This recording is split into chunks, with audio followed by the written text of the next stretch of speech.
নমস্কার, বাঙালি রান্নাঘরে আপনাদের সবাইকে স্বাগত। আমি আজকে করব কাতলা মাছের কালিয়া।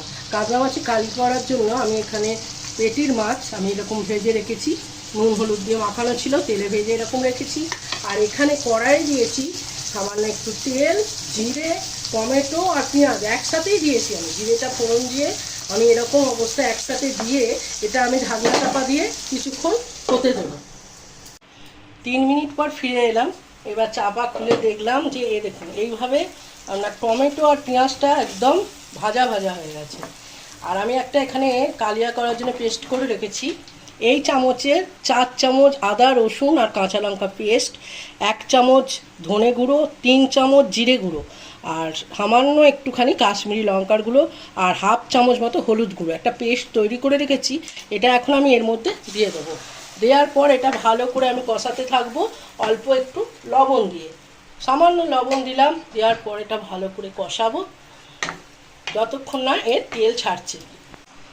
ঢাকনাটা খুলে নিলাম আর মশলাটা একটু কষানো হয়ে গেছে, তেল ছেড়ে দিয়েছে। আমি এর মধ্যে দেবো এখন সামান্য একটু চিনি, খুব সামান্য একটু দিতে হবে, তাহলে স্বাদটা ঠিক থাকবে না। আর দেবো অল্প লবণ দিয়েছিলাম পরিমাণ মতন, আর সামান্য একটু লবণ আমি দিয়ে দিলাম। এরপর যেটা দিতে হবে এটা একটু সামান্য গরম জল দিতে হবে। এখানে আমি দিলাম সামান্য অল্প একটু গরম জল দেওয়ার পর এটাকে একটু ভালো করে ফুটতে দিতে হবে। ঢাকনাটা এবার খুললাম, খোলার পর দেখুন ঝোলটা ভালো রকম ফুটে গেছে। এবার আমি একে একে মাছগুলো দিয়ে দিলাম। দেওয়ার পর যেটা দিতে হবে সামান্য একটু জায়ফল নিতে হবে। জায়ফল নিয়ে এটাকে আপনার এরমভাবে একটুখানি কুড়ে নিতে হবে। সামান্য জায়ফল দিলে গন্ধটা খুব সুন্দর হয়, ফ্লেভারটা খুব সামান্য দিলাম।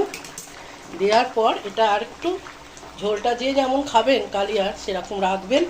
আমি আর একটু করবো, ঝোলটা কমাবো, তার জন্য একটু ফুটতে দেবো। হয়ে গেছে আমার কাতলা মাছের কালিয়া। এটা আপনারা গরম ভাতে খেতে পারবেন। আমি এখন গ্যাসটা অফ করলাম। যদি এই রেসিপিটা আপনাদের ভালো লাগে এটা লাইক শেয়ার করবেন, কমেন্ট করে জানাবেন আপনাদের কেমন লাগলো। ভালো থাকুন, সুস্থ থাকুন, ভালো খাবার খান।